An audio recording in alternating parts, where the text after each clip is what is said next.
வணக்கம் my dear friends, நல்லா இருக்குங்களா?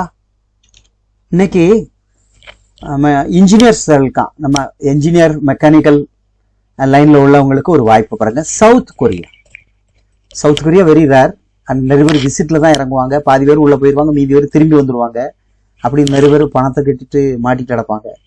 நான் சொல்லுவேன், விசிட்டில் போனா எம்ப்ளாய்மெண்ட்டில் போனால் சேஃபு. ஓகே, இல்லைன்னா விசிட்டில் போனால் டெக்னிக்கல் நாலேஜ் இருந்தால் ஏர்போர்ட்டில் ஆன்சர் பண்ண முடியும். அவங்க அப்படி தான் கேட்பாங்க. நாங்கள் ஒரு செமினார் இதுக்கு போகிறேன், ஒரு ட்ரைனிங் அட்டன் பண்ண போகிறேன்னு. ஓகே, அது தெரியாமல் ஏற்றி விட்ருவாங்க ஏஜென்ட், திரும்பி வந்துடுவாங்க. பட் நமக்கு சவுத் கொரியாவில் எம்ப்ளாய்மெண்ட் விசாரித்து ஏறி போகிறதுக்கு ஒரு company, okay, mechanical fabrication company. அதில் மெக்கானிக்கல் இன்ஜினியர்ஸும் மெக்கானிக்கல் ஹெல்ப்பரும் தேவை. அது என்னன்னு நம்ம பார்ப்போம். சவுத் கொரியா உங்களுக்கு தெரியும், நல்ல நாடு தான். அப்பத்துலேருந்தே நம்ம தமிழ்காரங்க சாதாரண விசிட்டில் எப்படியோ போய் இறங்கிடுவாங்க. 5 லட்சம் 6 லட்சம் கட்டி இறங்கிடுவாங்க. இறங்கிட்டு கன்ஸ்ட்ரக்ஷன் வேலை எதுனாலும் செய்வாங்க. செஞ்சுட்டு அப்படியே காலத்தை ஓட்டிட்டு சம்பாதிச்சுட்டு வந்துடுவாங்க. இதான் நான் பார்த்துருக்கோம். இப்போ இதில் ஒரு 15லேருந்து 20 கேண்டிடேட் அனுப்ப ஒரு வாய்ப்பு இருக்குது. அதில் diploma in mechanical, degree in mechanical இவங்களோட வேலைக்கு தேவை. ப்ளஸ் அவங்களுக்கு சப்போர்ட்டர்ஸாக மெக்கானிக்கல் ஹெல்ப்பர் தேவை. அதுதான் இதில் தெளிவாக கொடுத்துருக்கோம். Okay, diploma in mechanical, B mechanical, general workers யார் மெக்கானிக்கல், ஃபார் எக்ஸாம்பிள் இப்போ ஐடிஐ பண்ணியிருப்பாங்க, இல்லை பாலிடெக்னிக்கில் படிச்சிருப்பாங்க கொஞ்சம், இல்லைன்னா அது ரிலேட்டடாக வேலை பார்த்துருப்பாங்க, அவங்க general helper. Okay, mechanical engineering நடக்கக்கூடிய ஒரு ப்ராஜெக்டில் ஹெல்ப்பராக இருப்பாங்க. Okay, working hours 8+1 + OT. Okay, weekly 1 day off, இவ்வளோதான்.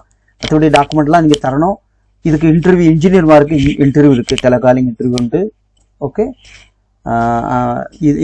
இதை ரெக்ரூட் பண்ணுறவங்க டெல்லியில் இருக்காங்க. ஸோ இவங்களும் ஒரு கால் பண்ணி பேசுவாங்க. ஃபஸ்ட்டு கம்ப்ளீட் ப்ரொஃபைல் வேணும். இதை அனுப்பிச்சி கொடுத்துட்டு ஓகே ஆச்சுன்னா சரி. மற்றபடி சேலரி எல்லாம் இங்கே சொல்லியிருக்கா, அது 2 லட்சத்துக்கு கீழே குறவு கிடையாது.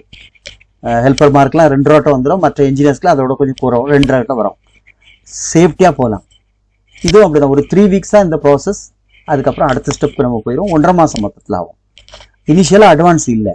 ஓகே, அங்கேருந்து ஆஃபர் லெட்டர்லாம் ஏதாவது எவிடன்ஸ் கொடுத்தா நீங்கள் காசு தரணும். அப்போ பாஸ்போர்ட்டும் வாங்கிக்குவோம். கரெக்டுங்களா?